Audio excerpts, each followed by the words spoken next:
Ethan had never been the kind of student who stood out. At 19, in his first year at university, he blended easily into the crowd, quiet, observant, always sitting somewhere in the middle rows during lectures.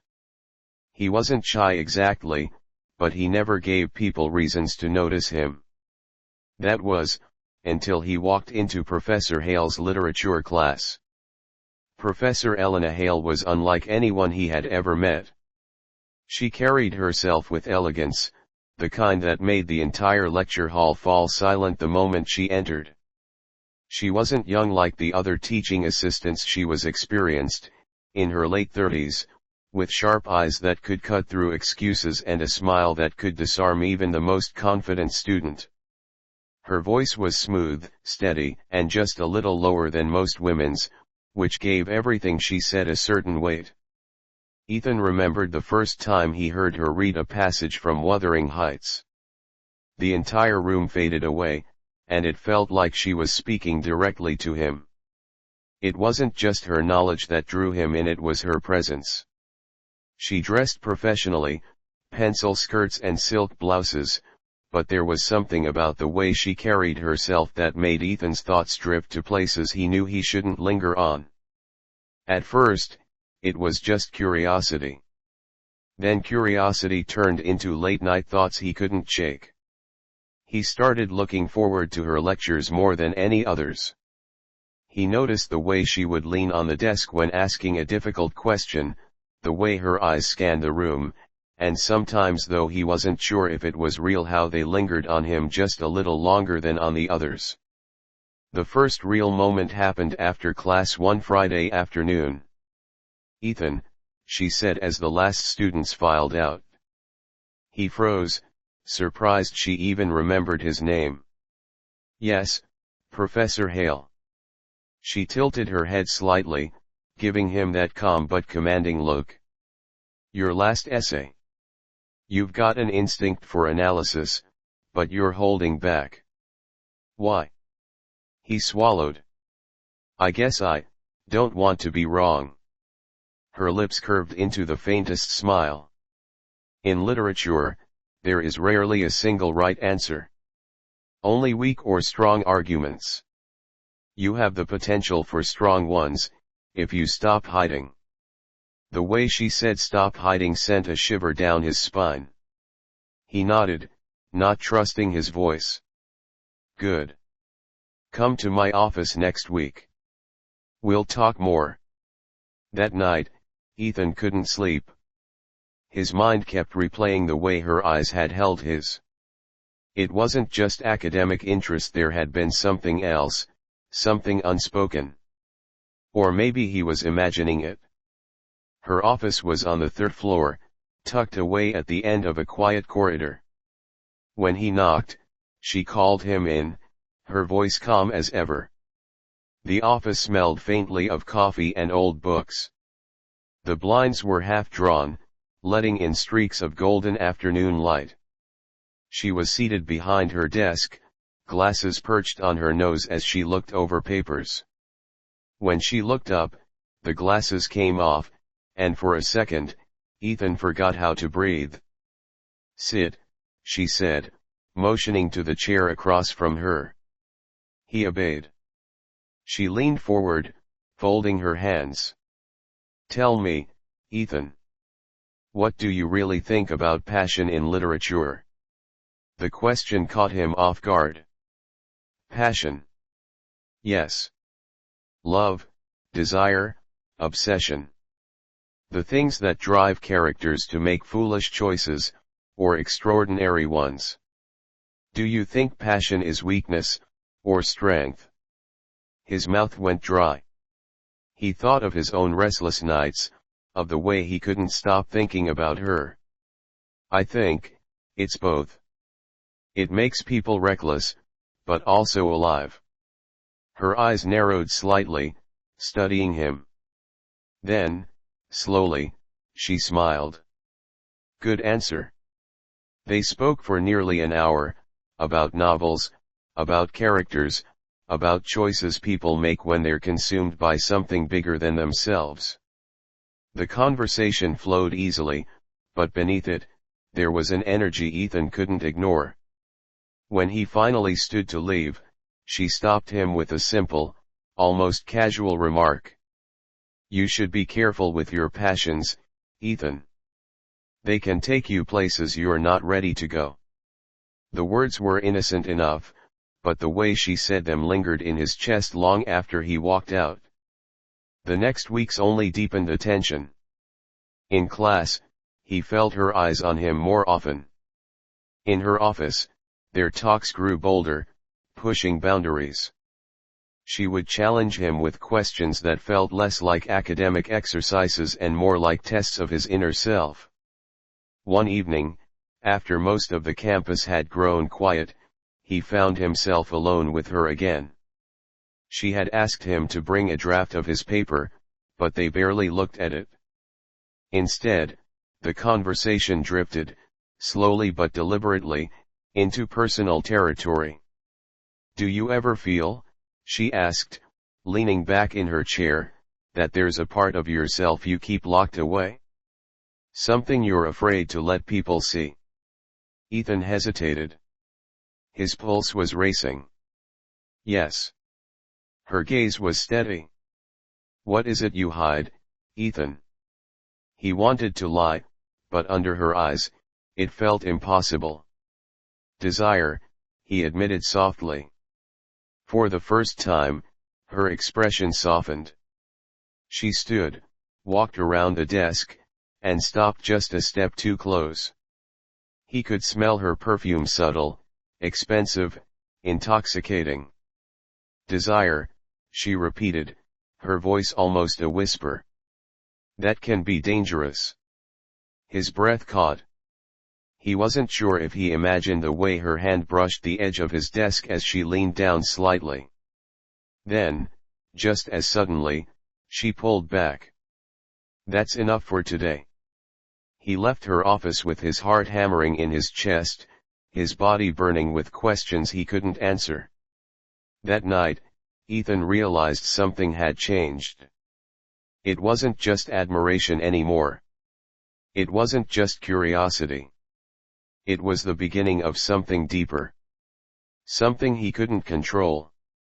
And judging by the way Professor Hale looked at him that evening, something told him she felt it too. The following week dragged on unbearably. Ethan went through his regular classes, hung out with friends, even tried distracting himself with late-night gaming sessions, but his thoughts always circled back to her. Professor Hale had planted a seed in his mind, and it grew every day. By the time Friday arrived, he was restless with anticipation. Her class had become less about literature and more about watching her, listening to the rise and fall of her voice, studying every detail of her expression. It wasn't just admiration anymore, it was hunger. After the lecture, as students shuffled out, she called his name again. "Ethan. Stay behind." He felt a jolt in his chest. She waited until the room was empty before speaking. "You've been distracted," she said, crossing her arms. He blinked. Sorry, Professor. I've just had a lot on my mind." Her eyes narrowed knowingly. "Yes. I can see that." She paused, then added, "Come to my office this evening. We'll talk." Her tone wasn't a request. It was an order. And it stirred something deep inside him. He arrived at her office just as the sun was dipping below the horizon. The campus was quiet, the hallways dim. When he knocked, she opened the door herself, not seated at her desk this time but standing by the window. She wore a dark blouse and a fitted skirt, simple yet striking. Her hair was down, falling over her shoulders in loose waves. She didn't look like a professor in that moment, she looked like someone far more dangerous. "Close the door," she said softly. Ethan obeyed, his pulse hammering. She turned to him, eyes sharp. "You know why you're here?" He swallowed. To talk. Her lips curved. Yes. To talk. But also to learn. She motioned for him to sit on the small couch against the wall, not the usual chair in front of her desk. She sat opposite him, close enough that their knees almost touched. For a moment, silence hung between them, thick and charged. Then she spoke. You said last time that you hide your desires. That you're afraid of them. Ethan nodded slowly. Her gaze never left his. Tell me one. Right now. His throat went dry. He wanted to resist, but under her steady eyes, he couldn't. I think about you, he admitted, voice barely above a whisper. There it was. The truth, laid bare. Her expression didn't change. No shock, no anger, just calm, piercing focus. And what do you think about me, Ethan? Heat rushed to his face. He forced the words out. I think about what it would be like, if we weren't professor and student. If I could, he faltered, unable to finish. Her lips curved into the faintest smile. If you could touch me. The bluntness made his chest tighten. He nodded, breath quickening. She leaned back, studying him like a puzzle. You're bold to admit that. Most would never dare. I couldn't lie to you, he said honestly. Good. She tilted her head. But you must understand, Ethan. Power, desire, boundaries, they are dangerous things to mix. I know, he said quickly.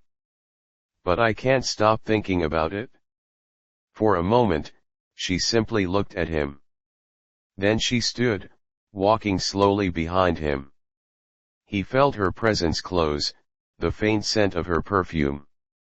Her hand brushed lightly against his shoulder, a touch so subtle, yet it sent electricity through his body. You want to learn, she whispered near his ear. Yes, he breathed. Then you must learn control first. The word control lingered in the air, heavy with meaning. She circled back in front of him, standing tall. Desire without discipline is chaos. But if you can master restraint, then desire becomes power. Ethan looked up at her, lost in the intensity of her gaze. And you'll teach me? Perhaps, she said softly. If you prove yourself worthy. The way she said it made his entire body ache with anticipation. The next few meetings blurred the line between lessons and something far more intimate. She began testing him in subtle ways. Asking him to hold her gaze without looking away. Forcing him to speak his thoughts clearly, without hesitation. Making him sit in silence while she studied him, just to see if he would crack. It wasn't physical, not yet, but it was intoxicating. Each encounter left him both frustrated and exhilarated, like he was being pulled deeper into a game he barely understood. And every time he left her office, her final words echoed in his mind, control first. Then desire. One night, it escalated. She had kept him late, the campus nearly deserted. They sat close again, tension crackling like static between them. Tell me, she said, her voice low. If I gave you permission to touch me, where would you start? His breath hitched. Your hand, he said. I'd hold it. Her smile widened faintly. Gentle. Safe. But not very daring. He swallowed, pulse racing. Then, your lips. She leaned in slightly, close enough that he could feel her breath. But she didn't close the distance. And after that, his mind was spinning. Wherever you let me. Her eyes darkened, and for a moment, he thought she might actually kiss him. Instead, She pulled back, her voice sharp again. Patience, Ethan. If you rush, you lose everything. Frustration burned in his chest, but beneath it was something else: excitement. He realized she wasn't just teasing him. She was teaching him, molding him, pulling him into her world on her terms. And he wanted more. The following week, she introduced something new. When he entered her office, she handed him a slim book. The story of O. Read it, she said simply. Then we'll discuss. He opened it that night, expecting another classic novel. Instead, he found himself immersed in a story of control, submission, and power. The words stirred something deep within him, something that scared and thrilled him in equal measure. By the time he met her again, he was restless with questions. So, she asked, leaning casually against her desk. It was, he hesitated. Intense. Her smile was knowing. And did it awaken anything in you? He couldn't deny it. Yes. She stepped closer, her eyes never leaving his. Good. Because I intend to awaken more. That night marked a turning point. She didn't touch him, not yet. But she gave him tasks. Rules. Little commands designed to test his willingness to obey. Look me in the eye when you answer. Speak clearly, no stuttering. Don't move until I say so. Each one seemed small, almost playful. But for Ethan, it was like walking a razor's edge between fear and desire. And when he obeyed, she rewarded him not with physical contact, but with something far more addictive, her approval. Good boy, she whispered once, almost inaudible, but it sent a shiver down his spine he would never forget.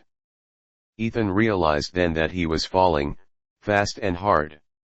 Not just for Professor Hale, but for the strange, intoxicating dynamic she was pulling him into. A world of rules and tension, of restraint and longing. And though he knew it was dangerous, he also knew one thing with absolute certainty. He would follow her anywhere.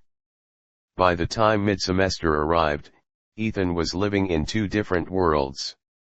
In daylight, he was just another student taking notes in classes, grabbing coffee with friends, walking across campus with a backpack slung over his shoulder.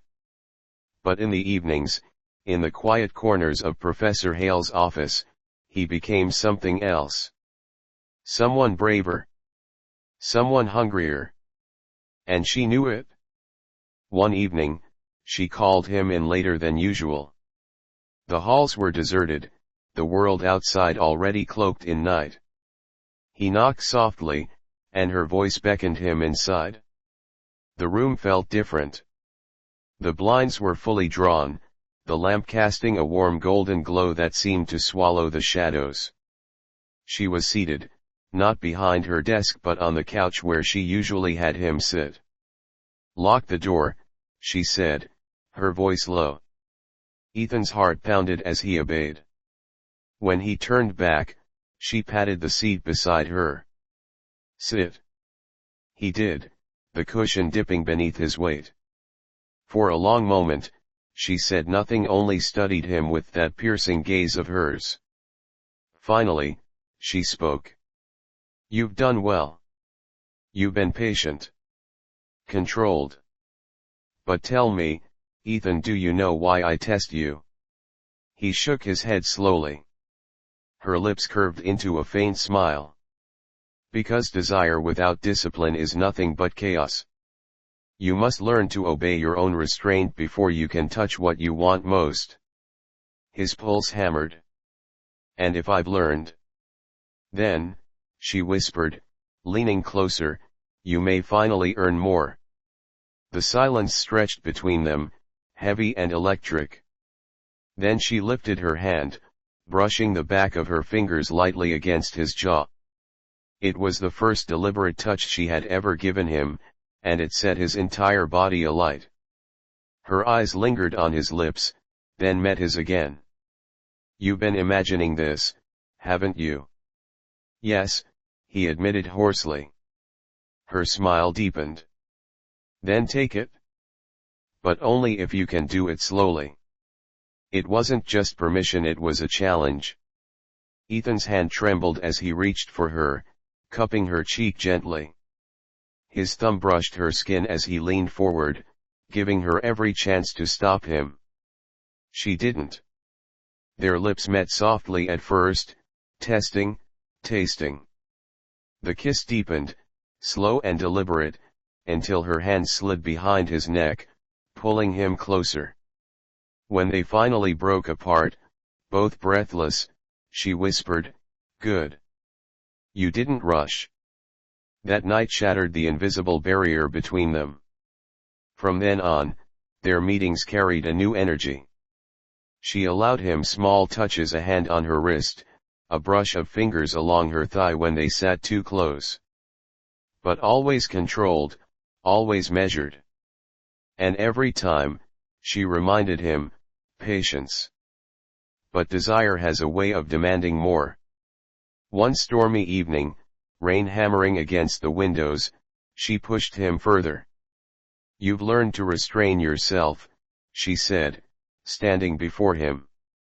"Now I want to see if you can surrender." He frowned slightly. "Surrender?"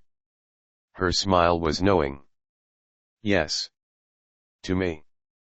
Before he could answer, she slipped a silk scarf from the desk drawer, letting it dangle from her fingers.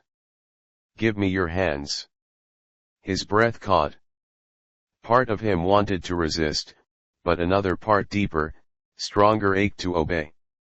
Slowly, he offered his wrists. She bound them gently, the silk smooth and cool against his skin. Not tight, not painful, just enough to remind him he was no longer in control. "How does it feel?" she asked, her voice low. "Strange," he admitted. "But, good." Her smile softened. "Trust. That's what this is. You trust me, don't you?" "Yes." "Good." She leaned down, her lips brushing his ear. "Then you're ready." What followed was not wild, reckless passion, it was something far more deliberate. She kissed him slowly, deeply, while her hands explored with purpose. He could do nothing but feel, breathe, and surrender. Every touch was both a gift and a lesson, teaching him that intimacy wasn't about taking, it was about giving, about yielding, about trust. When she finally pulled back, untying the scarf, she cupped his face in her hands. "You did well," she murmured. "Most men fight. You didn't. That's why I chose you." Her words sent a thrill through him. "Chose me?" From that night on, their connection only deepened. In class, nothing had changed. She remained the same composed, untouchable professor. But behind closed doors, she was something else entirely. Sometimes she guided him gently, showing him how to control his impatience, how to focus on her cues instead of his own urgency. Other times, she teased him mercilessly, stopping just when he thought he couldn't take it anymore, reminding him who held the power. And through it all, Ethan discovered a side of himself he never knew existed, a side that craved not just her touch, but her command. But there was another shift he hadn't expected. One afternoon, as he left her office, he noticed another woman waiting at the end of the hallway. She was striking tall, with dark hair and sharp features, dressed in a tailored coat that made her look like she belonged in a different world entirely. She gave him a curious smile as he passed, but said nothing. Later that evening, when Ethan returned for their usual meeting, he found Professor Hale not alone. The dark-haired woman was seated casually on the couch, sipping coffee, as though she belonged there. Elena, the woman said with a smirk, is this the student you've been keeping so late? Professor Hale's lips curved faintly. Ethan, this is my colleague and friend Dr. Morgan. Ethan froze, unsure what to say. Dr. Morgan's eyes sparkled with amusement as she studied him. Ah. So this is the boy you've been training. His cheeks burned. I would. Professor Hale only smiled. Calm yourself, Ethan. She knows. She understands. The air shifted, charged with something new. Ethan's world was already complicated enough, but now he sensed it was about to become even more dangerous. Ethan sat frozen on the edge of the couch, his mind struggling to catch up. Until now, everything with Professor Hale had been their secret world, tense, intoxicating, and exclusive. Now this new woman, Dr. Morgan, had appeared like a storm breaking through the calm. Dr. Morgan was different from Hale. Where Hale's presence was quiet power and elegance, Morgan radiated boldness. She lounged comfortably, one leg crossed over the other, her dark eyes fixed on him with playful intensity. So, Morgan said smoothly, this is the boy you've been sculpting. Professor Hale didn't flinch. She poured herself a glass of wine, her movements graceful as ever. He's more than a boy. He's learning discipline. Restraint. Trust. Morgan tilted her head, smiling at Ethan. And obedience. Heat rushed to his face. He wanted to deny it, but the truth was written in the silk scarf memory still lingering on his wrists. Hale smirked faintly. That too. The silence stretched, thick with unspoken meaning. Ethan felt like prey caught between two predators. Finally, Hale set down her glass and spoke. Ethan, Dr. Morgan is not just a colleague. She is an old friend. One who understands the same lessons I've been teaching you. Morgan leaned forward, her gaze sharp. Think of me as a guest lecturer. Ethan's pulse quickened. He glanced between them, unsure if this was a test, a trap, or an opportunity. Relax, Morgan said, her smile softening. We're not here to frighten you.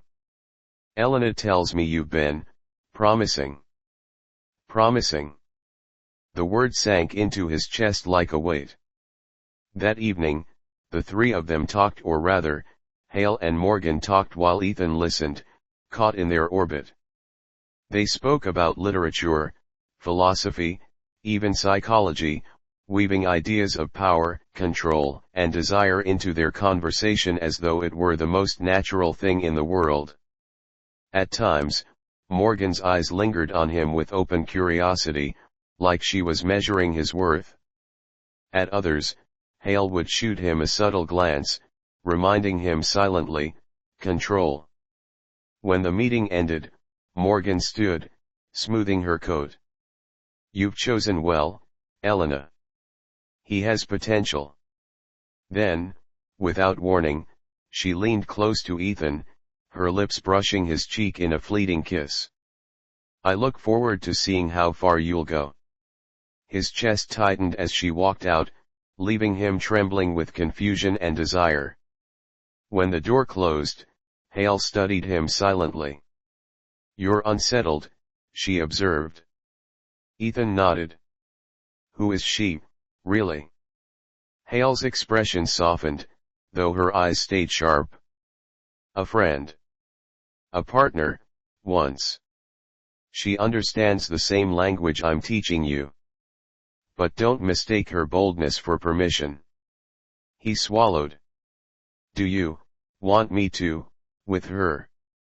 Her lips curved faintly. That depends. Do you want to?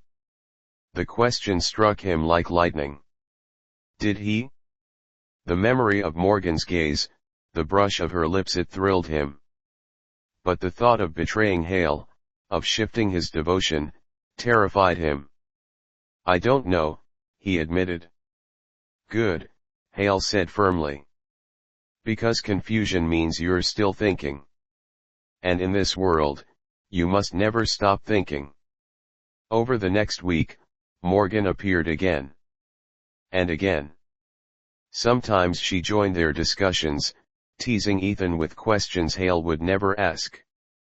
Other times, she sat quietly, observing, her eyes heavy on him. The dynamic shifted with every encounter, like a three-way chess game where Ethan didn't even know the rules. One night, Morgan leaned back on the couch, sipping wine, and said casually, "Tell me, Ethan. When you're alone, do you think about Elena?" His breath caught. He glanced nervously at Hale, but she gave no sign of disapproval. "Yes," he admitted softly. Morgan's smile was slow, deliberate. "And do you think about me?" The room seemed to close in on him. His pulse pounded in his ears. "Yes." Hale's expression revealed nothing, though her eyes gleamed faintly. Morgan leaned forward, setting down her glass. "Good. Desire is never neat, Ethan. It doesn't fit into tidy boxes. It spills over, it collides. The question is, can you handle it without losing yourself?" The tension reached its peak one evening when Hale decided to test him. She stood before him, Morgan at her side, and spoke in that steady, commanding voice. "Ethan, tonight you will not only obey me, you will obey us." His chest tightened. "Both of you?" "Yes," she said. "Two voices. Two wills. Can you keep your control under that pressure?" He hesitated, then nodded. "I'll try." Morgan smiled slyly. "Oh, I like him." What followed was not physical indulgence, not fully, but a storm of commands, questions, and temptations. "Look at me when I speak. Answer her, not me. Don't move until I say so. Now, touch her hand. Slowly. Respectfully. Now stop. Wait. Breathe." The two women passed him back and forth like a test subject, challenging his focus, his restraint, his loyalty. By the end, Ethan was trembling not from exhaustion, but from the sheer intensity of holding himself together under their combined gaze. When it was over, Hale cupped his face, whispering, "You didn't break. I'm proud of you." Morgan leaned in close, her breath warm against his ear. "And I'm intrigued by you." That night, Ethan lay awake in his bed, staring at the ceiling. His mind replayed every moment, every command, every touch. What had begun as fascination with one woman had now become something larger, more dangerous. He was caught between two forces: Hale's steady, deliberate control and Morgan's playful, unpredictable boldness. And he realized, with a mix of fear and excitement, that they weren't just teaching him literature anymore. They were teaching him himself. But lessons like these never come without consequences. Because when desire grows too strong, when lines blur too far, something always breaks. And Ethan was about to find out just how far he could bend before he snapped. The weeks that followed blurred into something Ethan could hardly recognize as ordinary life. Classes, friends, assignments, they all faded to the background.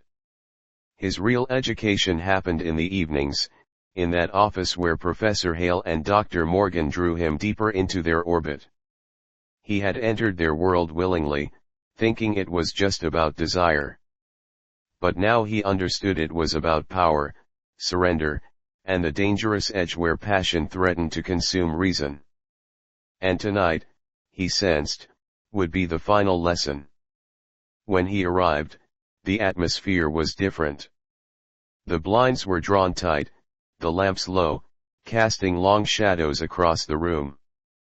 Both women were there, Hale seated with her usual poise, Morgan standing beside her, leaning casually against the desk. "Sit," Hale commanded.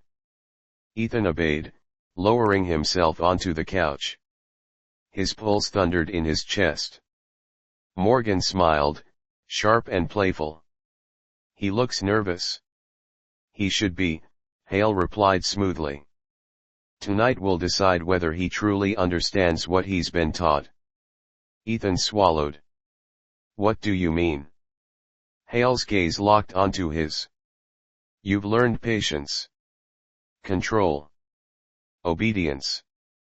But desire is a fire, Ethan. Left unchecked, it burns everything down. Tonight, we'll see if you can hold the flame without letting it consume you." Morgan stepped forward, eyes gleaming. "Two teachers. Two commands. One student. Can you obey both at once?" His mouth went dry, but he nodded. "I'll try." The test began. Hale ordered him to sit perfectly still, eyes locked on hers. Morgan, meanwhile, circled him like a predator, whispering temptations. "Look at me instead. Answer my question, not hers. Don't you want to touch me?" Every instinct screamed at him to follow Morgan's teasing commands, but Hale's steady gaze held him firm. The tension tore through him like a battle inside his chest. "Focus," Hale said softly, but with steel in her voice. "You belong here. With me. Hold your ground." Morgan leaned close to his ear, her voice a purr. "But don't you wonder what I taste like? Don't you ache for more than rules?" His entire body trembled. Then came the breaking point. Morgan sat beside him suddenly, her hand sliding over his knee. It was the first time she had touched him, and the shock of it nearly made him gasp. Hale didn't stop her. Instead, she watched him, eyes unblinking. "Ethan," she said, "this is the choice. Do you give in to chaos, or prove your discipline?" Morgan's hand inched higher, her smile wicked. "Come on, boy. Don't you want to know both sides of the coin?" His heart hammered. Sweat beaded at his temples. Every nerve screamed for release, for surrender to Morgan's boldness. But then he remembered Hale's lessons. Control first. Then desire. He closed his eyes, breathing deeply. When he opened them again, he looked straight at Hale. "I choose you," he said firmly. The silence that followed was deafening. Morgan's hand stilled, then slowly withdrew. For the first time, she looked almost impressed. Hale's expression softened, pride shining in her eyes. She leaned forward, cupping his face. "Good boy," she whispered. The words sent shivers down his spine, more powerful than any touch. Morgan chuckled, shaking her head.